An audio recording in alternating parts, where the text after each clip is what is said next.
Hello students, आज का हमारा टॉपिक है इलेक्ट्रिक करंट। करंट इलेक्ट्रिसिटी का हमारा एक टॉपिक है इलेक्ट्रिक करंट। तो आज हम इलेक्ट्रिक करंट के बारे में यहाँ पर पढ़ेंगे। इलेक्ट्रिक करंट की आजकल हर जगह पर बेसिक नीड है। हम जानते हैं लगभग सारी चीजें आजकल करंट से चलती हैं। तो करंट क्या होता है, कैसे फ्लो करता है, किसकी वजह से होता है, इसके बारे में यहाँ पर हम स्टडी करेंगे। देखो, अगर मैं इलेक्ट्रिक करंट की बात करता हूं तो इलेक्ट्रिक करंट को हम जनरली I से डिनोट करते हैं और ये होता है हमारे पास electric current charge divided by time. तो चार्ज को Q से डिनोट करते हैं और टाइम को स्मॉल t से डिनोट करते हैं। तो करंट होता है चार्ज अपॉन टाइम। अगर मैं इसकी डेफिनेशन की बात करता हूं तो इसकी डेफिनेशन लिखी जाती है, it is the rate of change of charge through a conductor, तो जनरली हम करंट को I is equal to dq upon dt भी लिखते हैं। dq अपॉन dt भी लिखकर चलते हैं। कितना चार्ज कितने टाइम में किसी कंडक्टर से फ्लो होता है उसको बोलते हैं हम इलेक्ट्रिक करंट। इट इज, ये भी कह सकते हैं, it is the rate of change of charge through a conductor, या it is the flow of charge through a conductor in given time. Flow of charge through a conductor in given time, यही भी definition हम इसकी दे सकते हैं। अगर मैं इसकी SI यूनिट की बात करता हूं तो SI यूनिट होती है इसकी एम्पियर। क्या होती है? एम्पियर। तो यहां से देखो SI यूनिट एम्पियर होगी। अगर मैं यहां से निकालता हूं तो 1 ampere is equal to, charge की यूनिट पता है आपको, कूलाम होगी। तो 1 कूलाम और टाइम की यूनिट सेकंड होगी, तो 1 सेकंड। तो 1 एम्पियर मेरा जनरली इक्वल टू आया 1 कूलाम पर सेकंड। कई बार आपसे पूछ लिया जाता है, define 1 ampere current. Define 1 ampere current. 1 ampere current को डिफाइन करो। ये जनरली क्वेश्चन पूछ लिया जाता है कि डिफाइन करो 1 एम्पियर करंट क्या होता है। तो कैसे डिफाइन करोगे? If 1 coulomb charge flowing through a cross section in 1 second, then the current through the cross section is 1 ampere. दोबारा से, if 1 coulomb charge flow through a cross section in 1 second, then the current through the cross section is 1 ampere. Cross section जगह पर आप conductor भी use कर सकते हैं। तो अगर 1 कूलम चार्ज 1 सेकंड में किसी कंडक्टर से फ्लो होता है तो उसमें जो करंट होगा वो क्या बोला जाएगा? 1 एम्पियर करंट बोला जाएगा। ये तो करंट की एक सिंपल यूनिट हुई। एनोदर, अगर मैं स्मॉल यूनिट्स की बात करता हूं जिसमें करंट हम मेजर करते हैं, स्मॉल यूनिट्स ऑफ करंट, तो स्मॉल यूनिट्स ऑफ करंट में हम बोलते हैं मिली एम्पियर। मिली एम्पियर होता है 10⁻³ एम्पियर के बराबर। मिली की वैल्यू होती है 10⁻³ और आपको जनरली मिलता है micro ampere. Milli ampere and micro ampere. Micro की वैल्यू होती है 10⁻⁻6 एम्पियर। ऐसे ही लास्ट ज्यादा से ज्यादा आपको मिल सकता है नैनो एम्पियर में, और नैनो एम्पियर की वैल्यू होती है 10⁻⁹ एम्पियर। ठीक है, एक चीज और देख सकते हो आप, पिको एम्पियर ये लास्ट है, इससे कम में आपको नहीं मिलेगा। तो 10⁻⁻12 एम्पियर। ये हमारी कुछ वैल्यूज होती है। मिली एम्पियर 10⁻³ के बराबर, माइक्रो 10⁻6 के बराबर, नैनो 10⁻9 और पिको 10⁻12 के बराबर होती है। तो ये करंट की यूनिट होती है। अगर मैं बात करता हूं कि करंट को हम मेजर किस में करते हैं, ठीक है, किससे मेजर करते हैं, सॉरी, तो instrument which is used for measure the current ammeter. क्या होता है बच्चों? एमीटर। एमीटर में हम इसको मेजर करते हैं। एमीटर इंस्ट्रूमेंट होता है, जनरली एमीटर का यूज करते हैं और गैल्वेनोमीटर का भी यूज करते हैं बच्चों। गैल्वेनोमीटर, आप कहेंगे सर एमीटर में और गैल्वेनोमीटर में क्या डिफरेंस है? एमीटर मेरा एम्पियर में जो भी करंट होगा उसको मेजर करेगा, और गैल्वेनोमीटर अगर मेरा मिली एम्पियर में है, माइक्रो एम्पियर में, उसको भी मेजर कर देता है। वेरी स्मॉल करंट को भी गैल्वेनोमीटर मेजर कर सकता है, और एमीटर मेरा थोड़े से बड़े करंट को मेजर करेगा। जैसे फॉर एग्जांपल, अगर मुझे 1 किलो चीनी तोलनी है तो मैं 100 ग्राम के 10 बट रखने की जगह पर सीधा 1 किलोग्राम का रखूंगा।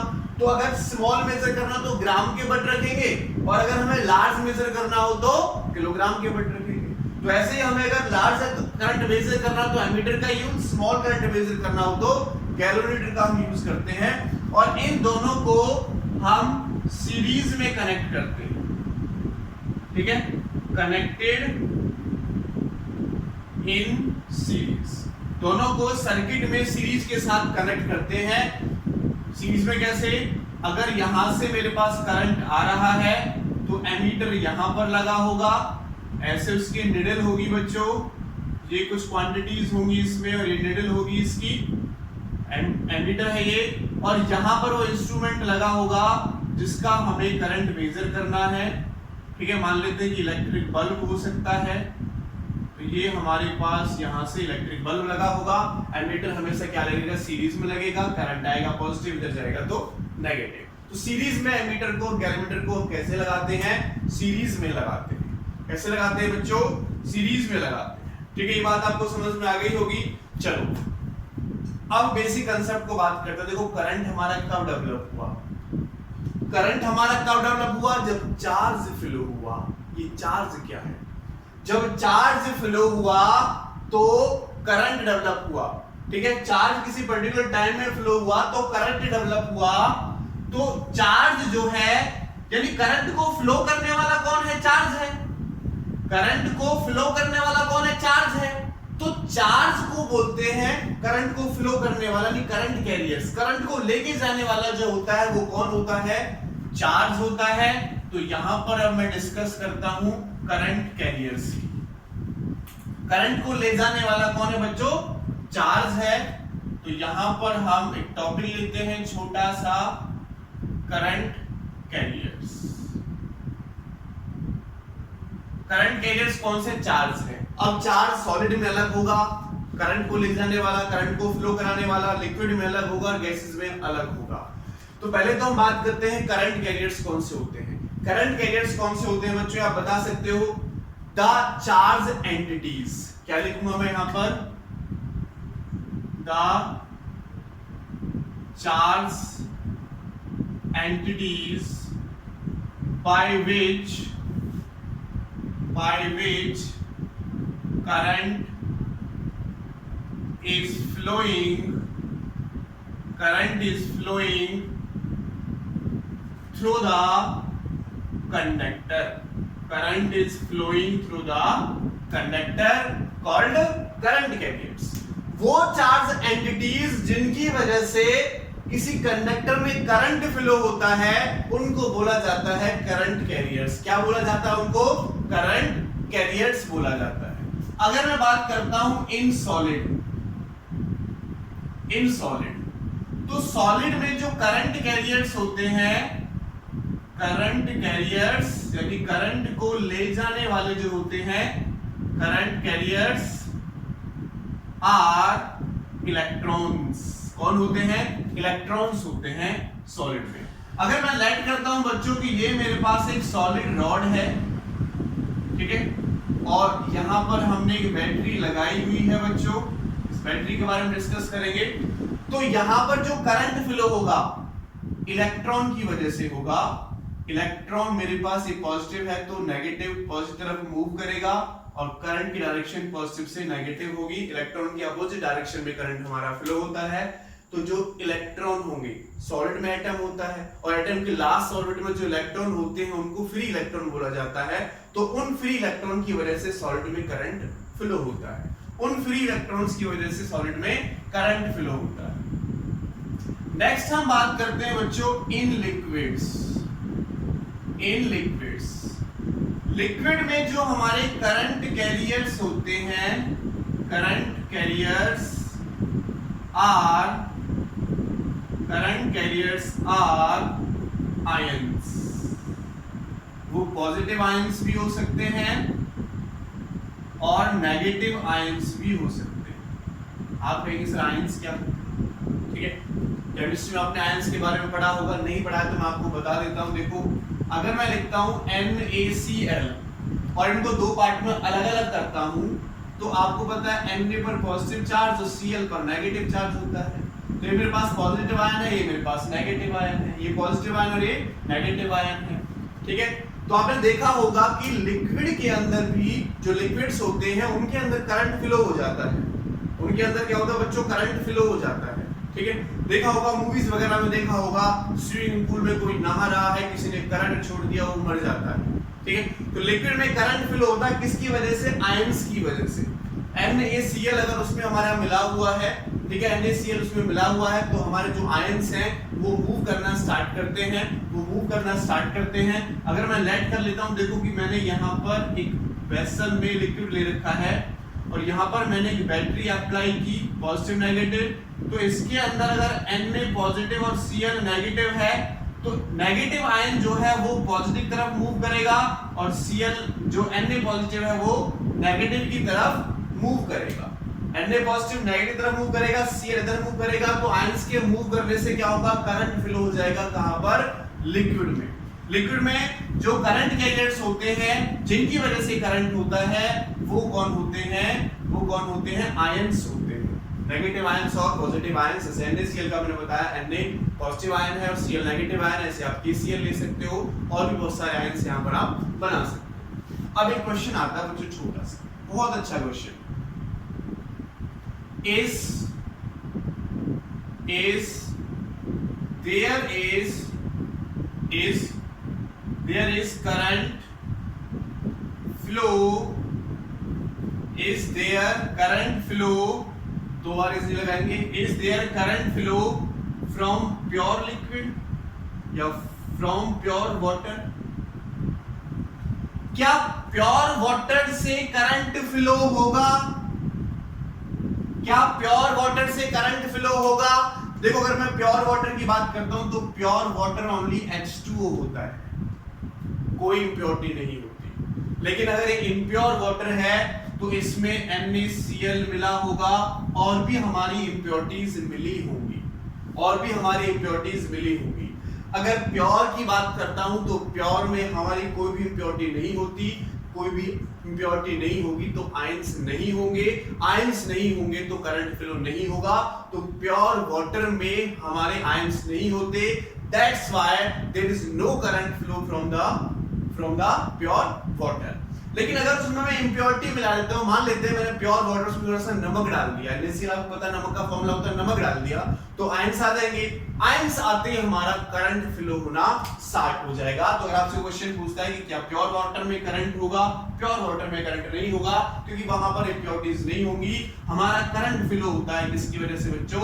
इंप्योरिटीज की वजह से करंट फ्लो होता है। अब मैं लेकर चलता हूं थर्ड पार्ट, इन गैसेस। जो अगर मैं गैसेस की बात करता हूं तो समटाइम्स गैसेस में करंट फ्लो हो जाता है, समटाइम्स नहीं होता है। अगर मैं गैस को एक्साइटेड स्टेट में लेकर जाता हूं तो करंट फ्लो हो जाता है। तो इसमें जो हमारे करंट कैरियर्स होते हैं गैसेस में, अगर मैं एक्साइटेड लेवल लेके गया हूं, तब जो करंट कैरियर्स होते हैं वो इलेक्ट्रॉन्स भी हो सकते हैं और बच्चों आयंस भी हो सकते हैं। इन दोनों की वजह से गैसेस में मेरा करंट फ्लो होना स्टार्ट हो जाएगा। इन दोनों की वजह से क्या होगा बच्चों? हमारा करंट फ्लो होगा। क्लियर है बच्चों? तो बात आपको समझ में आ गई होगी है। चलो नेक्स्ट पॉइंट की तरफ आपको लेकर चलते हैं, इसको रब कर देते हैं और नेक्स्ट पॉइंट की तरफ हम आपको लेकर चलते हैं। Next part, current rule. मैं यहां पर आपको करा रहा हूं करंट रूल। बड़े लेवल पर आप पढ़ते हो किरचॉफ्स फर्स्ट रूल होता है, ये किरचॉफ साइंटिस्ट था तो किरचॉफ्स फर्स्ट रूल होता है, इसको करंट रूल भी बोला जाता है। ये क्या कहता है बच्चों? ये total current total current at a junction is zero. किसी जंक्शन पर टोटल करंट जीरो होगा। देखो अगर मैं सिंपली बात करता हूं, मान लेते हैं कि ये मेरे पास एक रास्ता है और यहां से पाइप, मान सकते हैं पाइप है और यहां से मेरा वाटर आ रहा है। अब इसको यहां से दो रास्ते मिले बच्चों, एक रास्ता इधर जा रहा है, एक रास्ता इधर जा रहा है, तो क्या होगा, कुछ वाटर इधर चला जाएगा और कुछ वाटर इधर चला जाएगा, ऐसे तो होगा। लेकिन अगर मैं यहां पर बात करूं, ये जंक्शन वाला पॉइंट हो गया, तो क्या यहां पे पानी होगा? आप कहेंगे सर पानी होगा, ठीक है। लेकिन देखो जितना पानी आ रहा है उतना पानी जा भी रहा है, तो टोटल क्या हो जाएगा? जीरो। जितना पानी यहां आया, कुछ इधर चला गया, कुछ इधर चला गया, टोटल पानी यहां पर कितना है? जीरो है।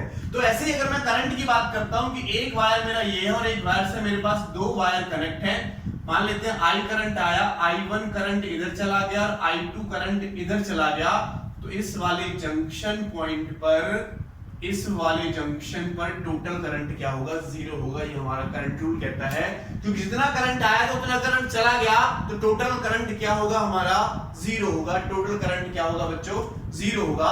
तो आने वाले करंट I और जाने वाले करंट के इक्वल हो जाएगा I1 plus I2, I is equal to I1 plus I2। Clear है? Total current at a junction is zero. तो यहां पर हम एक छोटा सा क्वेश्चन भी कर सकते हैं बच्चों, इसको लेके एक छोटा सा क्वेश्चन भी कर सकते हैं। एक क्वेश्चन हमें गिवन है कि कुछ वायर्स हमें दे रखे हैं इस टाइप से, यहां से 10 एम्पियर करंट आता है, यहां से 5 एम्पियर करंट आता है, यहां से 5 एम्पियर करंट जाता है, यहां से 2 एम्पियर करंट जाता है और यहां से कोई I करंट जा रहा है। कितना करंट जा रहा है? I करंट जा रहा है। तो हमारा आपसे क्वेश्चन है, find the value of I। इस I की वैल्यू कितनी होगी बच्चों? बहुत सिंपल सा क्वेश्चन है। इस I की वैल्यू कितनी होगी वो आपको निकालना है। इस I की वैल्यू कितनी होगी वो आपको फाइंड आउट करना है। तो आप सिंपल सा फाइंड आउट कर दोगे कि सर 10 आ रहा है और देखो 5 आ रहा है, वो इज इक्वल टू होगा 5 जा रहा है प्लस 2 जा रहा है और प्लस I जा रहा है। तो यहां से देखो 15 is equal to 7 plus I, और I निकालोगे तो 15 माइनस 7, यानी सर I की वैल्यू आ गई 8 एम्पियर। ठीक है, सिंपल सा क्वेश्चन है। 8 एम्पियर हमारे पास I की वैल्यू निकलकर आ गई। कितनी वैल्यू निकल कर आई? 8 एम्पियर यहां से हमारे पास I की वैल्यू निकल कर आई। तो जितना करंट आएगा इस पॉइंट पर उतना करंट हमारा यहां से चला भी जाएगा। तो जंक्शन का रूल लगाकर हम इसको सॉल्व कर सकते हैं बच्चों। जंक्शन रूल लगाकर हम इस क्वेश्चन को सॉल्व कर सकते हैं। तो बच्चों क्लियर हो गया होगा, आपको क्लियर हो गया होगा ये पॉइंट। चलो अब बात करते हैं कि जो करंट है वो कैसी क्वांटिटी है। करंट कैसी क्वांटिटी है? करंट हमारे पास, जो करंट की डायरेक्शन होती है पॉजिटिव से नेगेटिव, लेकिन करंट कैसी क्वांटिटी है? स्केलर क्वांटिटी है। Current is a scalar quantity, scalar quantity, क्योंकि इसकी डायरेक्शन फिक्स नहीं है। अगर मैंने एक बैटरी ली और इस बैटरी से मान लेते हैं कि मैंने एक वायर ऐसे जोड़ा, तो देखो ऐसे घूम रहा है, यहां डायरेक्शन अलग है, यहां डायरेक्शन अलग है, यहां डायरेक्शन अलग है। लेकिन अगर इसी वायर को मैं इस फॉर्म में लिख दूं तो यहां की डायरेक्शन ये हो जाएगी, यहां की डायरेक्शन ये हो जाएगी, यहां की डायरेक्शन ये हो जाएगी। लेकिन अगर बच्चों मैं इसी वायर को ट्रायंगल की फॉर्म में लिख दूं मान लो ऐसे, तो डायरेक्शन अलग हो जाएगी। तो करंट की डायरेक्शन फिक्स नहीं है। या फिर मैं बड़े लेवल पर ये बोलूं कि ये हमारा वेक्टर रूल को फॉलो नहीं करता। इसलिए करंट कैसी क्वांटिटी है बच्चों? स्केलर क्वांटिटी है। करंट कैसी क्वांटिटी है बच्चों? स्केलर क्वांटिटी है। कैसी क्वांटिटी है करंट? स्केलर क्वांटिटी है। चलो करंट के बेस पे कुछ न्यूमेरिकल्स हम करते हैं बच्चों, कुछ न्यूमेरिकल्स लेते हैं। तो सबसे पहले मैं लेता हूं question number first. Question number first हमारा क्या कहता है? A current of 2 ampere, a current of 2 ampere is flowing in a metallic wire in a metallic wire a current of 2 ampere is flowing in a metallic wire for 1 minute.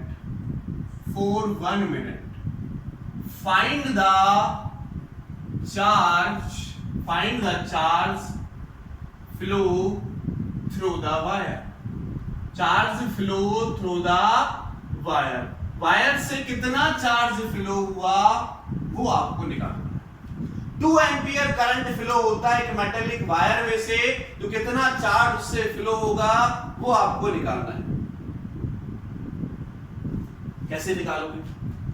ये क्या रखा है बच्चों में, आई की वैल्यू दे रखी है 2 ampere, time given है कितना बच्चों 1 मिनट। 1 मिनट का मतलब क्या है बच्चों 60 सेकेंड। क्या निकालना है हमें, चार्ज निकालना है। चार्ज को किससे डिनोट करते हैं, Q से। इसका मतलब Q निकालना है। आपको पता है I इज इक्वल टू होता है Q बाई T, और अगर आप Q निकालोगे तो क्या हो जाएगा I इंटू T, और I की वैल्यू कितनी है बच्चों 2 एम्पियर, और टाइम की वैल्यू कितनी है 60, तो Q की वैल्यू आ गई 120। तो ये मेरे पास बच्चों इस क्वेश्चन का आंसर हो जाएगा। ये इस क्वेश्चन का आंसर हो जाएगा। सिंपल सा करंट दे रखा था, टाइम दे रखा था, चार्ज हमें फाइंड आउट करना है, 120 को हमने निकाल लिया। बहुत सिंपल सा क्वेश्चन था। चलो नेक्स्ट क्वेश्चन की तरफ चलते हैं। नेक्स्ट क्वेश्चन पूछता है हमसे, find the number of electrons flow through a conductor if 1 ampere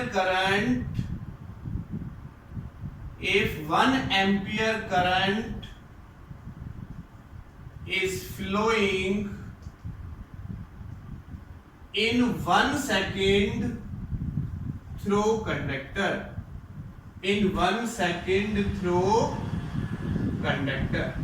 conductor से 1 एम्पियर करंट 1 सेकंड में फ्लो होता है, तो कितने नंबर ऑफ इलेक्ट्रॉन्स उससे फ्लो होंगे, ये आपको फाइंड आउट करना है।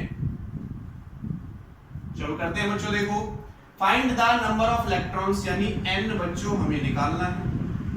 क्या दे रखा है, I की वैल्यू दे रखी है बच्चों हमें 1 एम्पियर, और टाइम हमें दे रखा है कितना 1 सेकंड। हमें नंबर ऑफ इलेक्ट्रॉन्स निकालने हैं, तो देखो I का फॉर्मूला क्या होता है Q बाई T, और ये आप कर चुके हैं। Q किसके इक्वल होता है NE बाई T। अगर यहां से क्रॉस मल्टीप्लिकेशन करके मैं NE निकालता हूं तो वो आ जाएगा I इंटू T, और अगर N निकालता हूं तो I into T by E। तो N की वैल्यू यहां से आप निकाल सकते हैं। I की वैल्यू कितनी है 1, इनटू टाइम की वैल्यू भी कितनी है 1, और ये क्या है E क्या है बेसिक यूनिट ऑफ चार्ज। इससे पहली वाली वीडियो में मैंने डाल रखा है, तो आप देख सकते हो बेसिक यूनिट ऑफ चार्ज है हमारे पास। ये चार्ज ऑन इलेक्ट्रॉन 1.6 10⁻⁻19 कूलम, और अगर आप इसको सॉल्व करते तो आंसर आता है 6.25 10⁻⁻80 इतने नंबर ऑफ इलेक्ट्रॉन्स फ्लो होंगे 1 सेकंड में अगर 1 एम्पियर करंट फ्लो होता है। देन क्लियर है बच्चों? चलो ये बात आपको समझ में आ गई होगी। चलो नेक्स्ट क्वेश्चन की तरफ चलते हैं। अब नेक्स्ट न्यूमेरिकल की तरफ चलते हैं।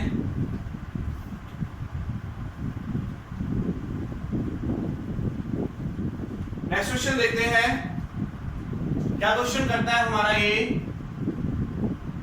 What is the current through a conductor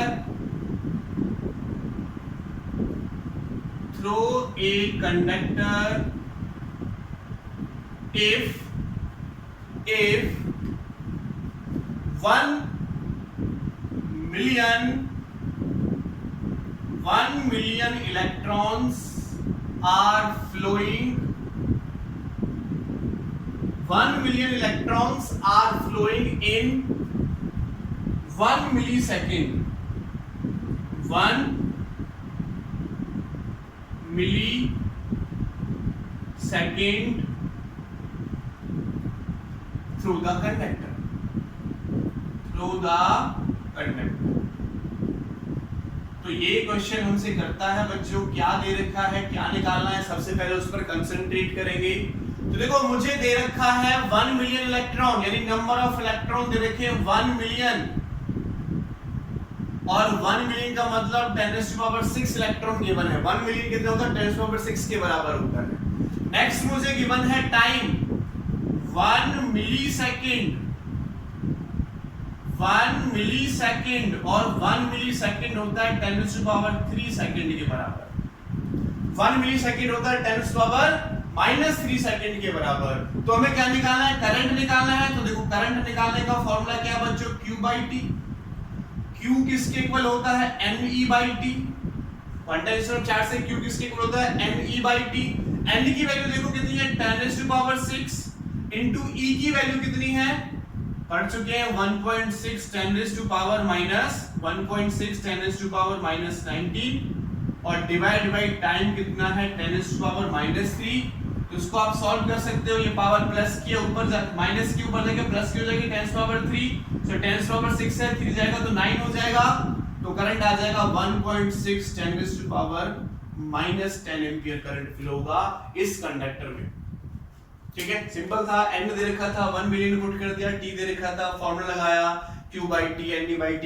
तो E charge on electron 1.6 10⁻⁻19 solve किया, आंसर आ गया हमारे पास 1.6 10⁻⁻19 एंपियर, 1.6 10⁻⁻10 एंपियर। अब चलो बच्चों आगे चलते हैं। एक छोटा सा टॉपिक मैं लिखता हूं, छोटा सा टॉपिक मैं लिखता हूं, नोट करके, नोट आपको डालना है, लिखना है charge flowing through a conductor is equal to area of current time graph। अगर आपको करंट टाइम ग्राफ दे रखा है, इधर हमारे पास टाइम है बच्चों और इधर हमारे पास करंट है, और ये कोई ग्राफ आपको दे रखा है, करंट को I से शो करते हैं। ये कोई ग्राफ आपको दे रखा है, कोई भी ग्राफ, जनरल ग्राफ जो भी हम लेकर चलेंगे। तो अगर वहां से हमें चार्ज निकालना है, क्या निकालना है, चार्ज निकालना है, तो charge flowing through a conductor is equal to होगा एरिया ऑफ IT ग्राफ। या मैं ये भी लिख सकता हूं area under current time graph. तो ये ग्राफ कौन सा है, करंट टाइम वेरिएशन का ग्राफ है, करंट टाइम वेरिएशन का ग्राफ है। तो जनरली मैं क्वेश्चन कर लेता हूं साथ के साथ। मैंने लेट किया कि मेरा ग्राफ कुछ इस टाइप से बन रहा है, मैंने लेट किया बच्चों कि मेरा ग्राफ कुछ इस टाइप से बन रहा है, और मुझे इसकी वैल्यू दे रखी है, ये 5 सेकंड है, ये 10 सेकंड है, और ये वैल्यू 5 एम्पियर है। तो ये करंट हमें किस में लेना है, एम्पियर में, और टाइम हमें लेना है सेकंड में। तो ये ग्राफ दे रखा है हमें, ये ऐसे गया और ऐसे गया, तो इनको मैंने डैश डैश करके नीचे ड्रॉ किया ये वाला पॉइंट, और ये देखा कि ये 5 पर जा रहा है, ये 10 पर जा रहा है, और ये यहां से 5 पर जा रहा है। तो मुझे क्या निकालना है इस क्वेश्चन में, find the charge from current time graph. तो ये हमें करंट टाइम ग्राफ दे रखा है, इससे हमें क्या निकालना है, चार्ज निकालना है। तो मैं आपको नोट करके लाइन लिखवा चुका हूं कि अगर बच्चों मैं चार्ज निकालता हूं तो चार्ज किसके इक्वल है, area under current time graph. तो चार्ज को हम Q से नोट कर सकते हैं। तो देखो कितना एरिया आ रहा है, ऐसे जा रहा है ग्राफ ऐसे, तो ये वाला पूरा एरिया हमारे इसके अंडर आ रहा है। और ये क्या बन रहा है, ढंग से देखो, ट्रेपेजियम बन रहा है, ट्रेपेजियम बन रहा है। तो सीधे लिखूंगा charge equal to area of trapezium, area of trapezium name दे सकता हूं मैं इसको ए बी सी डी ए, वापस A B C D A, A B C D A, ठीक है, ए बी सी डी, वापस ए पर हम आ गए तो ट्रेपेजियम का एरिया बना। और ट्रेपेजियम का एरिया का फॉर्मूला क्या है? 1/2 sum of parallel side, sum of parallel sides और इनटू हाइट। तो लगाओ Q is equals to 1/2 sum of parallel side कितनी है? एक साइड तो बच्चों ये है पैरेलल 10 है और एक साइड ये है, तो ये कितनी है? 10 - 5 करेंगे तो 5, 10 + 5 और इनटू हाइट कितनी है? देखो यहां से यहां तक इसकी हाइट है कितनी? 5। तो ये लगाया हमने, तो देखो Q is equal to कितना हुआ? 15 × 5/2 और इसको आगे सॉल्व करो। 15 5 से कितने होते हैं? 75 डिवाइडेड बाई 2 और सॉल्व करो कितना हो जाएगा? 2 से ये 3 बार जाएगा, 7 बार जाएगा और 5 बार जाएगा, तो इतना कूलम चार्ज हमारे पास निकल कर आ गया। 37.5 कूलम चार्ज हमारा यहां पर होगा। क्लियर है? तो ये लाइन आपको याद रखनी है, charge flowing through a conductor is equal to होगा area under current time graph. तो करंट टाइम ग्राफ के अंदर ये एरिया आ रहा था, ट्रेपेजियम का एरिया बन रहा, तो वहां से निकाल लिया। अगर मैं आपको इस टाइप से क्वेश्चन दे देता हूं, इस टाइप से मान लेते हैं ये 10 है और ये मेरे पास 5 है, ये 0 है, तो ये I है, ये T है, तो तब ट्राइंगल का एरिया आप ले लोगे। चार्ज पूछता है तो तब आप क्या करोगे? ट्राइंगल का एरिया यहां से एज्यूम कर लोगे। तो बहुत सिंपल सा क्वेश्चन था, ये नोट आपको याद रखना है, थोड़ा हाई लेवल पर पूछा जा सकता है। चलो आगे चलते हैं बच्चों, हम आगे बढ़ते हैं। नेक्स्ट एक छोटा सा पार्ट आपको और बताना है, इसी टॉपिक का एक छोटा सा पार्ट आपको और बताना है। Current in a circular path, current in a circular path, इसका मतलब क्या है? आपसे बोला जाता है कि एक सर्कल है, एक सर्कल है और इसकी रेडियस है r, इसकी रेडियस क्या है? r। एक इलेक्ट्रॉन है, एक इलेक्ट्रॉन है और वो v स्पीड से इसके अराउंड मूव कर रहा है। इलेक्ट्रॉन मूव करेगा, चार्ज मूव करेगा, और देखो क्लोज्ड पाथ है, अगर चार्ज मेरा क्लोज्ड पाथ में मूव करेगा तो क्या होगा? करंट होगा। क्या होगा? करंट होगा। तो करंट आपको फाइंड आउट करना है, तो क्या निकालना है? Current in a circular path. अगर इलेक्ट्रॉन है मेरा v वेलोसिटी से मूव कर रहा है, r इसकी रेडियस है, तो देखो अगर मैं सिंपल करंट का फॉर्मूला देखूं तो करंट का फॉर्मूला मुझे यही मिलता है कि charge upon time, charge upon time. अब देखो चार्ज तो मेरे पास है, चार्ज ऑन इलेक्ट्रॉन, क्योंकि इलेक्ट्रॉन की बात कर रहा है, जिसको मैं सिंपल ही मान सकता हूं, चार्ज ऑन इलेक्ट्रॉन जो E के बराबर होता है, लेकिन टाइम मेरे पास कितना होगा? तो यहां से चला वापस यहां तक आने में कितना टाइम लेगा वो, तो टाइम मैं निकाल सकता हूं। देखो अगर बच्चों मैं इसका टाइम पीरियड निकालता हूं तो क्या हो जाएगा? Distance upon velocity. Total distance कितना होगा? सरकमफेरेंस 2πr और वेलोसिटी कितनी है? स्पीड कितनी है? v हमें दे रखी है। अच्छा आपने एक चीज और पढ़ी होगी बच्चों, फ्रीक्वेंसी याद होगी, टाइम का इनवर्सली प्रोपोर्शनल होती है फ्रीक्वेंसी, जिसको सिंपल हम f से या u से डिनोट करते हैं, सिंपल से u से। तो टाइम के इनवर्सली प्रोपोर्शनल होती है और होती क्या है? नंबर ऑफ रिवॉल्यूशन या रोटेशन भी कह सकते हैं पर यूनिट टाइम, या पर सेकंड भी बोला जाता है। Number of revolution per unit time या पर सेकंड, ये फ्रीक्वेंसी होती है। तो देखो करंट मेरा किसके इक्वल है बच्चों? Q/T के इक्वल, Q/T के इक्वल, ठीक है। और देखो ये क्या हो जाएगा? मैं लिख सकता हूं Q × 1/T, और 1/T किसके इक्वल है? फ्रीक्वेंसी के इक्वल। तो frequency is equal to 1/T, और इसको उल्टा करूंगा तो क्या हो जाएगा? V/2πr, V/2πr। तो ये भी लिखा जा सकता है देखो कि करंट मेरा बना Q × फ्रीक्वेंसी के इक्वल, चार्ज × फ्रीक्वेंसी के इक्वल। सिंपल सा फॉर्मूला समझे, चार्ज अपॉन टाइम मैंने लिखा, टाइम निकाला मैंने 1 अपॉन, देखो 1 अपॉन टी हो रहा है तो 1 अपॉन टी फ्रीक्वेंसी के बराबर है, तो फ्रीक्वेंसी, तो 1 अपॉन टी की वैल्यू मैंने फ्रीक्वेंसी लिखी, तो मेरे पास करंट का एक फॉर्मूला और बन गया simple, charge into frequency. Charge upon time पहले से ही था, चार्ज इनटू फ्रीक्वेंसी भी बन गया, फ्रीक्वेंसी की वैल्यू भी मेरे पास है, तो मैं सिंपल कह सकता हूं कि टाइम का एक फॉर्मूला मेरे पास बनेगा Q, यानी चार्ज इनटू फ्रीक्वेंसी की वैल्यू कितनी है बच्चों, V/2 पाई r। और अगर इलेक्ट्रॉन फ्लो हो रहा है चार्ज के पर तो क्या हो जाएगा, EV/2 पाई r।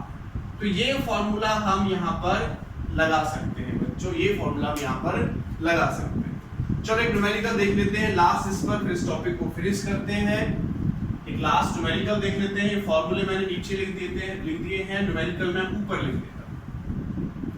न्यूमेरिकल क्या है बच्चों, देखो क्वेश्चन दे रखा है हमें, in an atom electron revolve around a nucleus। एक एटम है, एटम के अंदर न्यूक्लियस होगा, न्यूक्लियस के अराउंड मान लेते हैं ये न्यूक्लियस है, और इस न्यूक्लियस के अराउंड इलेक्ट्रॉन रिवॉल्व कर रहा है, around the nucleus in a circular orbit revolve करेगा at the rate of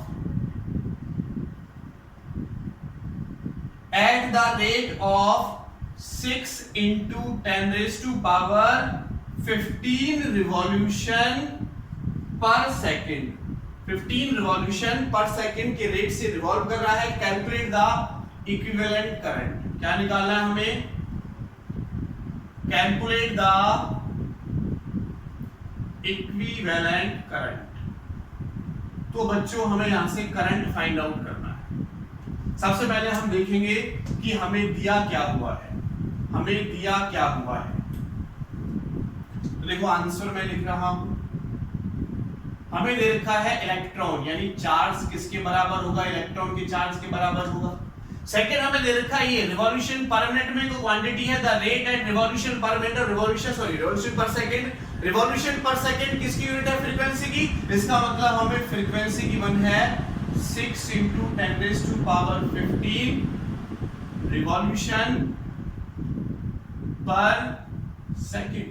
charge मेरे पास है, फ्रीक्वेंसी मेरे पास है, करंट मुझे निकालना, देखो चार्ज और फ्रीक्वेंसी डायरेक्ट हमारे पास फॉर्मूला है Q into V, तो Q क्या हो जाएगा, E into न्यू हो जाएगा, तो I is equal to 1.6 10 raised to power minus 19, और इसकी वैल्यू पुट कर देंगे 6 into 10 raised to power 15, इसकी मल्टीप्लाई करो 6 6 36, तो 9.6 into 10 raised to power minus 4 ampere. इसको सॉल्व करेंगे 9.6 10 raised to power minus 4 ampere मेरे पास करंट निकल कर आ जाएगा। तो ये करंट का टॉपिक था। Thank you so much.